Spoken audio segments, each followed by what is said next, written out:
So just by way of introduction, as said Malcolm Reed, I was at Sheffield University and Hallamshire Hospital for a long time. Then recently I moved down to Brighton in a role as Dean of the Medical School, but also still doing some clinical work.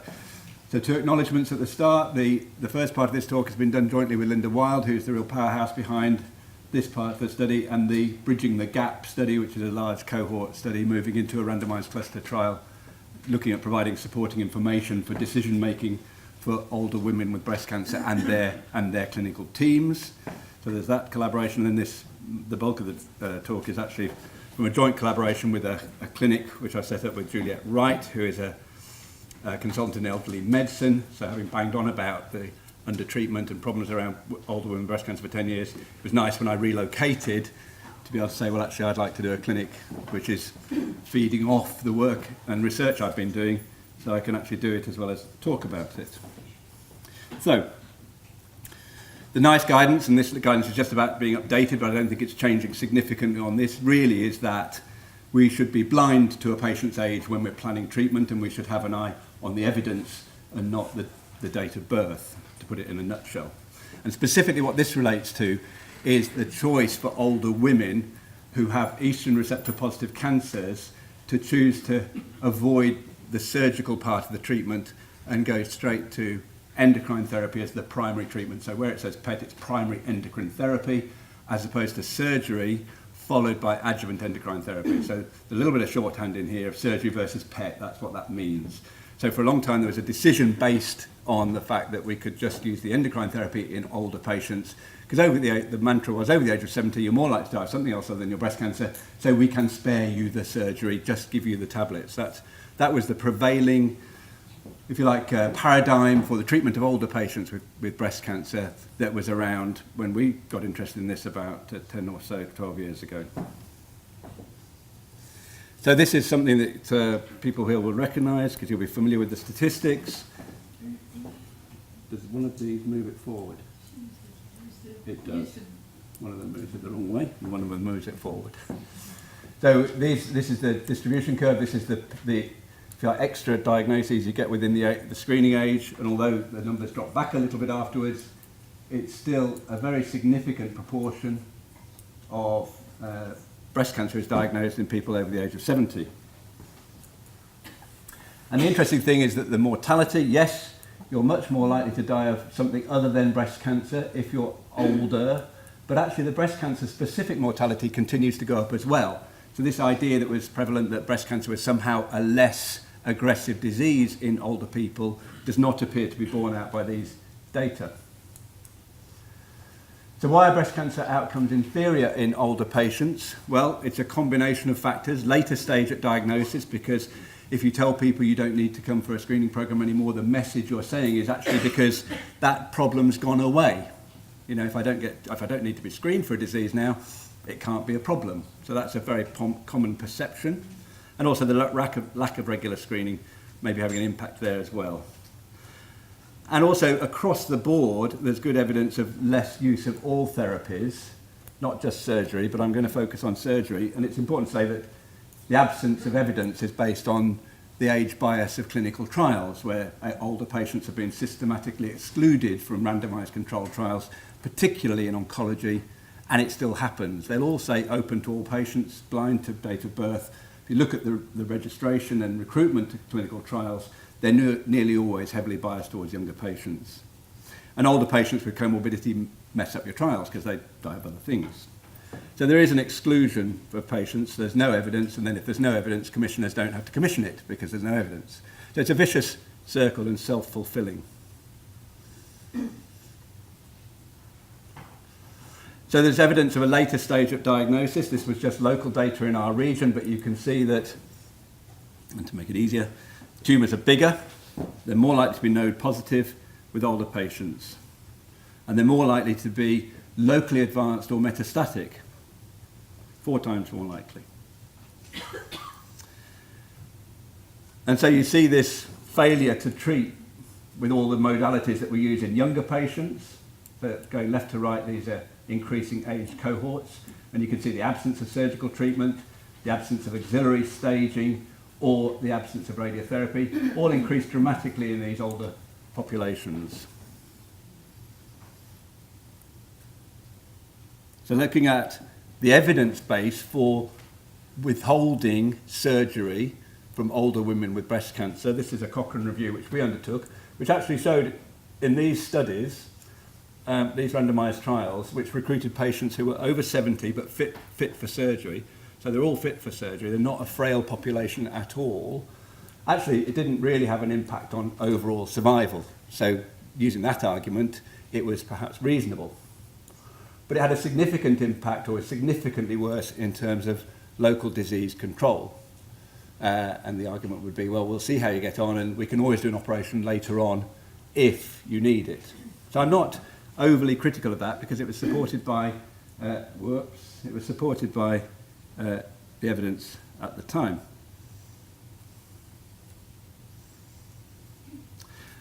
That, like many things, almost anything you look at, resulted in huge variation in different regions around the country.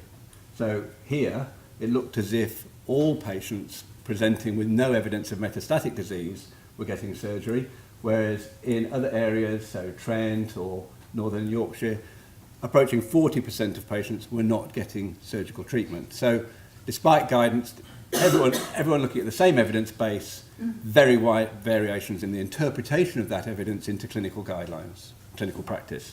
Not unusual at all. You'll see this almost anything you explore in healthcare. So as I said, I'm just breaking slightly, we'd been looking at this for some time, and I'd been wanting to set up a joint clinic. There was a previous joint clinic established in Leicester by Anne Stotter and her group, and there's a publication from that, which I won't show, but it's in the BJS a couple of years ago, talking about a joint clinic of this type. And so when I went to Brighton, I had the opportunity to rethink my clinical practice, and luckily an academic care of the elderly or geriatrician willing to work with me in a breast cancer specific clinic. And this is a lot more luxurious than our setup, because we have one chair and one desk, and we take it in turns to sit on the bin that says clinical waste only. I spend more time sitting on the bin than Juliet does. I think being a clinical waste is probably reasonably appropriate. So the criteria for referral, it's weird, isn't it? The only thing people cope with, everyone said, well, what age limit? Can I send people to you? Da, da, da, da. So you had to put this in, although we don't follow it, because we've been sent a number of patients who are frail but much younger due to coexisting disease or disability. But they need to have, they don't, if they're super fit, PS score, performance score 0, which means you're fit and healthy, we're really not seeing those patients. Most of them have been previously put on endocrine therapy, and for some reason or other, that is now no longer working or no longer appropriate. It's actually a good way of buying time to put people on endocrine therapy. It's, we need to treat people. It's not just a target, it's a patient, and we should treat the patient. So it's perfectly reasonable to start on that, and then you've got plenty of time to come to a considered decision. So I don't have a problem with that at all. As I said, this is what happens with a lot of them, or they're getting locally advanced disease because they've just cycled from one endocrine therapy to another while the disease progresses. So we started this about a year ago. We've had 65 new patients. We do a CGA, which stands for a Comprehensive Geriatric Assessment, which is a very difficult thing to define because it means different things to different geriatricians. This is an abbreviated CGA that we do because to do it properly takes about an hour and a half to do it properly. And it's a joint clinic in that we both sit in for the entire consultation. We don't do tag team wrestling and jump in and out of the room in different offices. And you can see the demographics. The average age is 85. 27 patients have come back for follow-up, takes an average of 25 minutes, and we've had several follow-ups per patient, sorting them out as much as we can. There's been clear geriatric medicine input, in other words, change of management in some of the medical aspects of management, or further investigations in just about half of them. About 1 in 5 we've referred back for surgery and suggested that surgery was a better option, and 13 have had successful operative outcomes. One patient had a stroke and died 11 days post-op. That is a surgical outcome. They probably would, people would say, well, it was a stroke, it's unrelated. Actually, it probably is related. I won't dwell too long on this because it's a talk in itself, but just to It's really just about saying there's no standard agreed definition of frailty. So it's a useful catch-all term because people know what it means. It's shorthand for something that everyone recognises, but there is no standard definition. And when people say, is it nature or nurture, this is probably the most useful thing to think about. We all have genetic factors, we all have environmental factors, and they interact through epigenetic mechanisms which are very powerful before you're born, but are almost certainly going, well, they are going on all your life. So this, if you like, is the etiology of everything.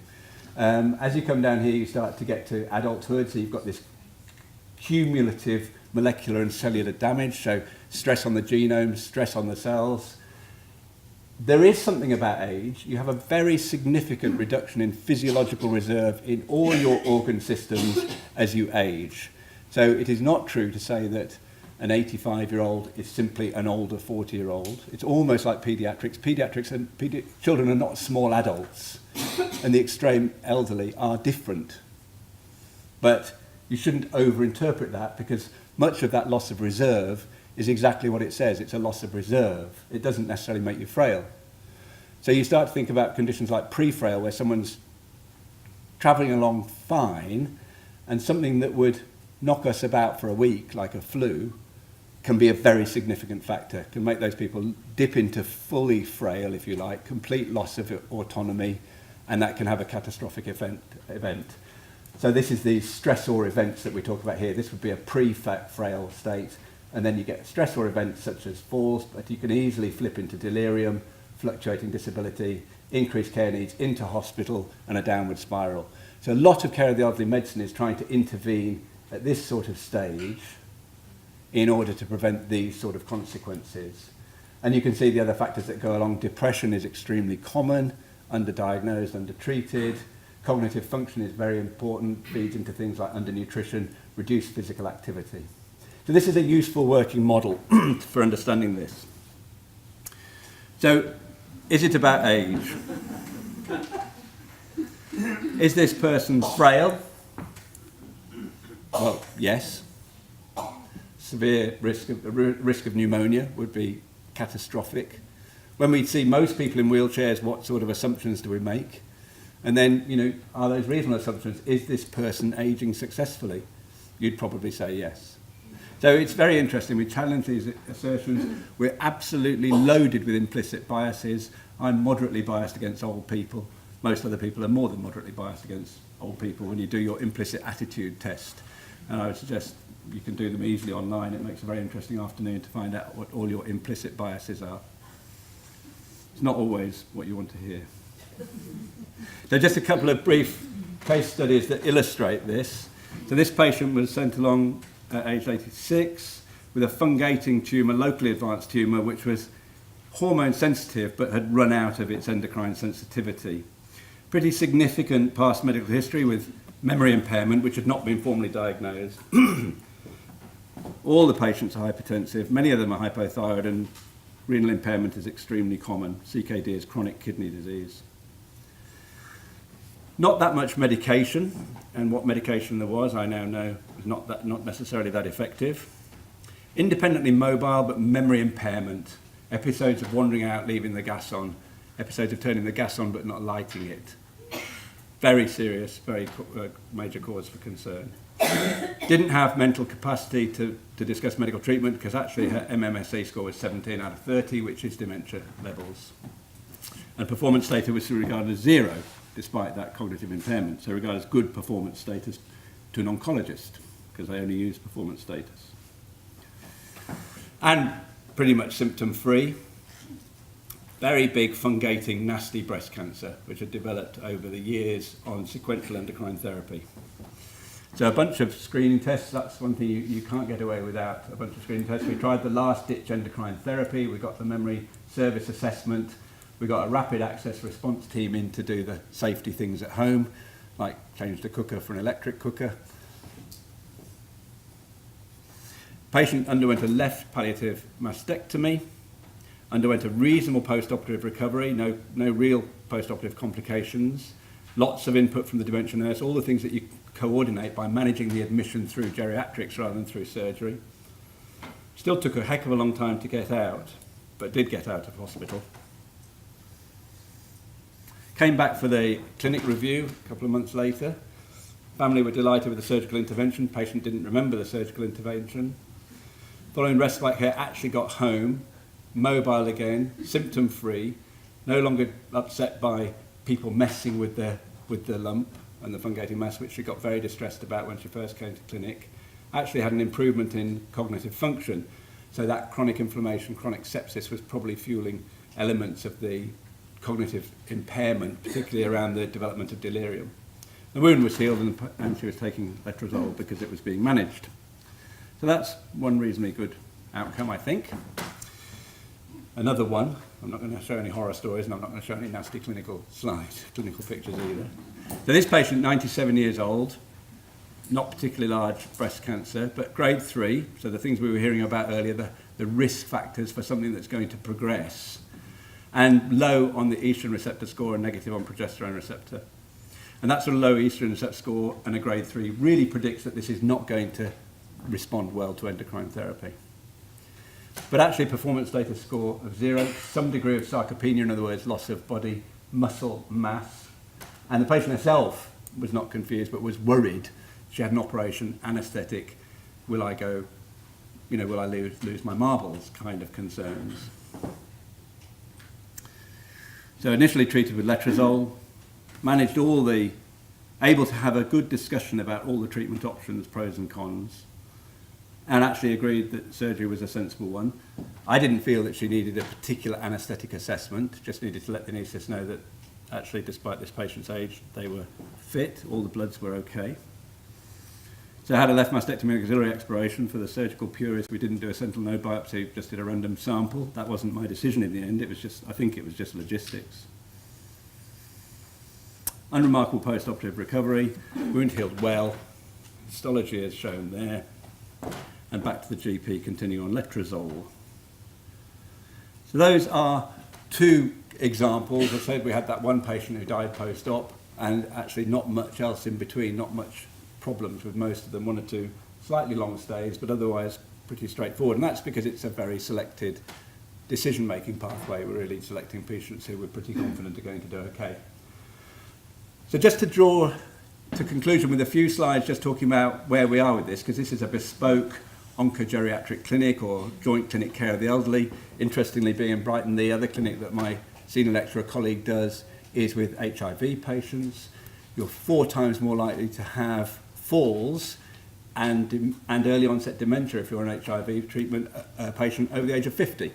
So this definition by age is a very variable feast.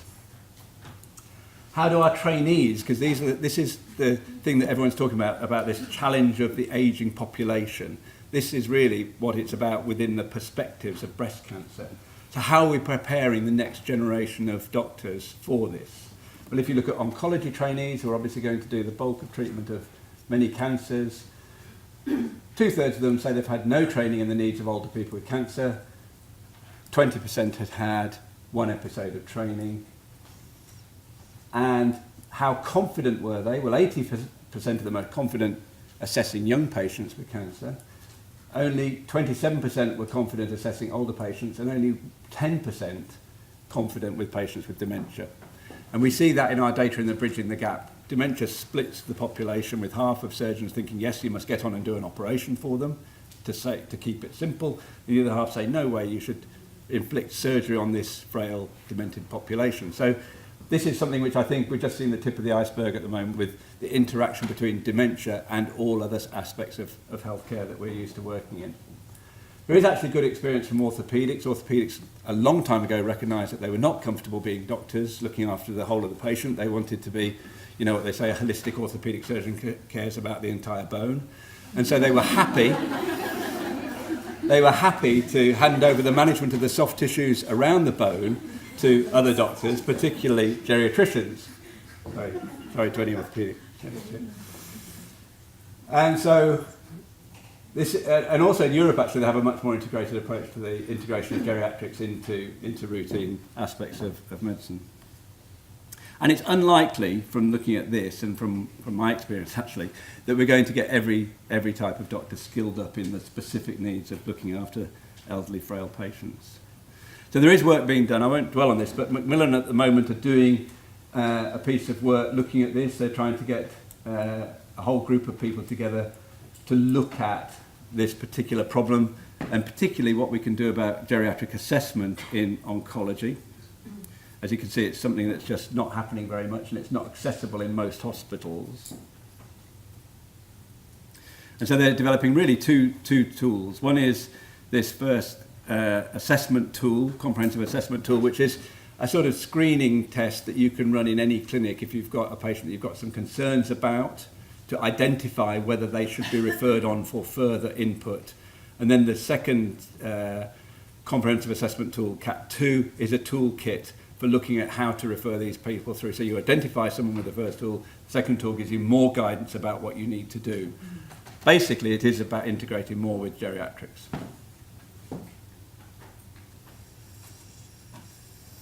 So much of the first tool is self-reported from the patients, the sort of thing they can do on arrival at the clinic or someone can do for them.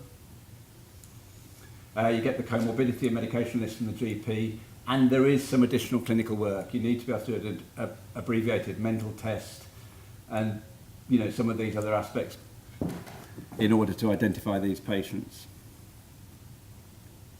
And they're just finalising that at the moment, and then they're going to be looking for national pilot sites to roll this initiative out. So there is some good work happening in this area.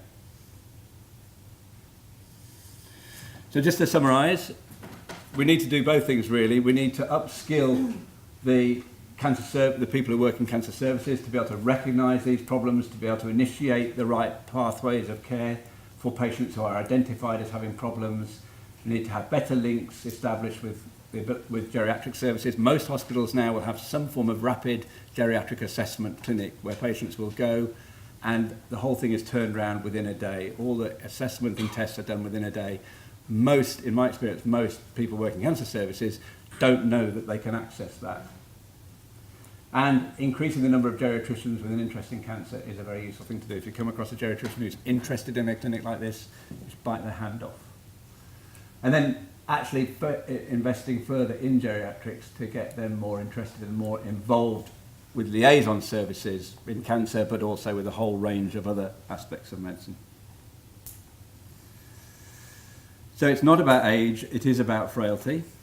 It is not well established how best to assess for that, and we don't yet have a full strategy, although the British Geriatric Society is developing its Fit for Frailty strategy, which was published in 2014, to look at how best to roll this out. And the model we've set up works well where I am, but across the NHS there is not the resource in terms of geriatrics resource, let alone surgical or oncology resource, to set up bespoke clinics for every type of cancer. It's simply not practical. It's a good proof of principle, but it's not sufficient for what's required. Thank you.